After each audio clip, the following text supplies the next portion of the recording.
Hi, I'm going to use this video to go over how to create a histogram in an empirical distribution using actual data. So I'm going to use an example of wholesale flour that we use in the class. So basically, there's a store called Wholesale Flour. They provide you with 400 days of historical data on the demand of certain flours, and the company needs to decide how much flours to order every week. So he orders once a week. Every Monday, the flour will be delivered to the store, and it will use those flours to meet the demand in the following 7 days in the following week. So every week demand is random, so it can either run out of flours or it will have some leftover flours.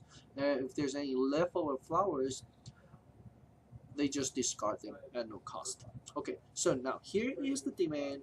How can we use them to create the histogram to visualize the distribution of the demand? Well, what I'm going to do first is to understand what is the max demand and mean demand, and that will help us to create bins for distribution. Okay, so I'm going to do mean demand, max demand here. So the minimum of demand out of those 400 days of data, well, simply mean. Okay, so mean of all of the data selected, all of the historic data, turns out to be 20. Max is likewise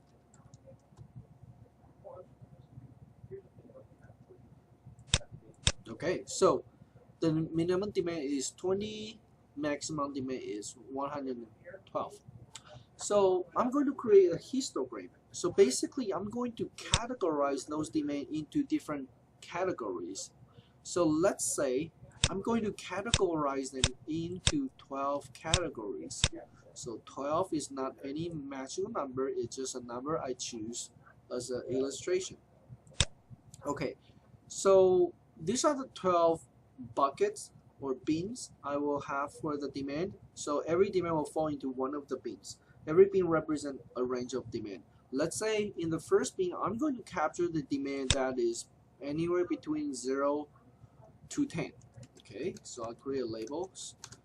So here, the first one is, well, since we don't have 0 demand, so I can use just 1 to 10. So anywhere the demand between 1 to 10, well, there's some formatting issue. Let me change it to text.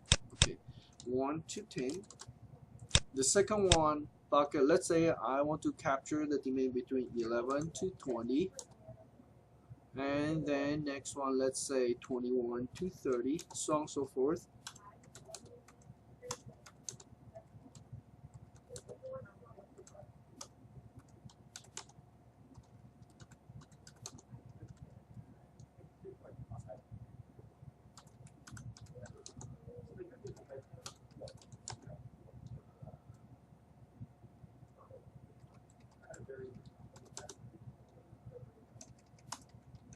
Okay, so these 12 buckets will capture all of the possible demand because demand is ranged from 20 to 112, which is covered by this whole range. Okay, so eventually I need to count how many days are fall into each of those 12 categories. So I'm going to count in the end. In order to perform count, we're going to use a function called frequency. So it's a function that does count. But in order to do that, we need to introduce something called, we need to tell Excel what are the buckets or bins. So the way we define it is in this way. So we're going to introduce a column called bin upper bound. Okay, this is the highest number for that bin or bucket. For example, for the first bin, the demand is, we are trying to count how many demands are there in between 1 and 10. So the upper bound for this bin is 10. Likewise, for the next one, the upper bound is 20 because we're trying to count how many days of demand are falling between 11 and 20.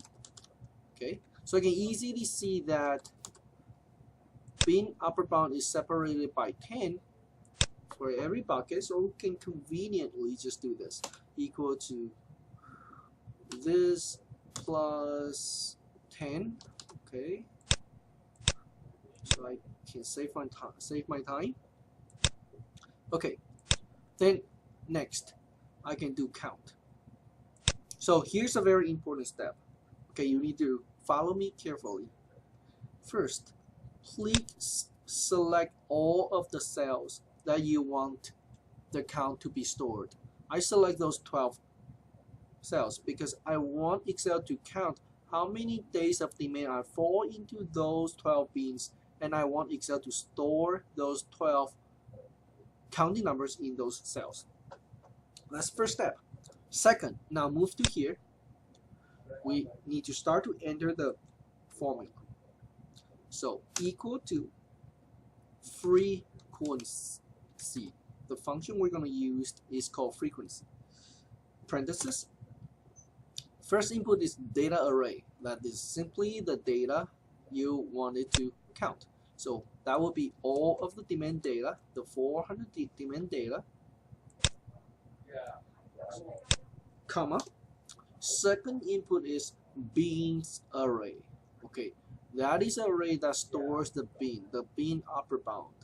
Okay, this will tell Excel how I am going to create the categories. You tell Excel by giving it the upper bound of every bin.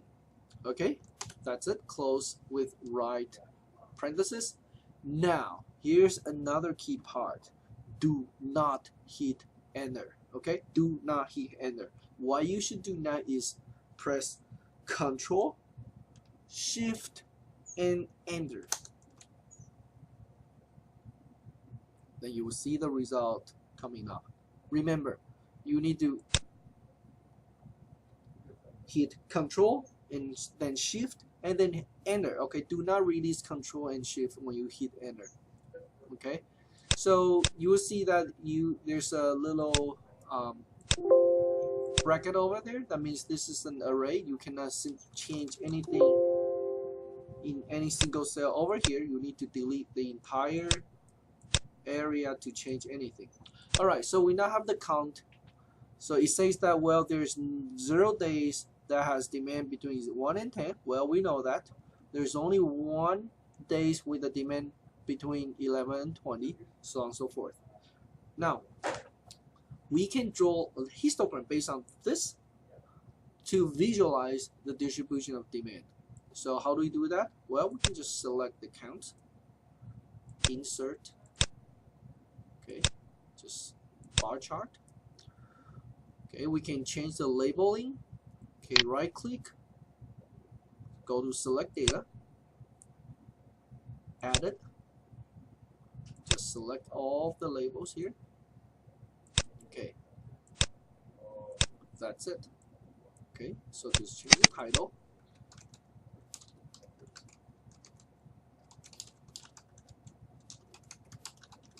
Okay, so here's a histogram.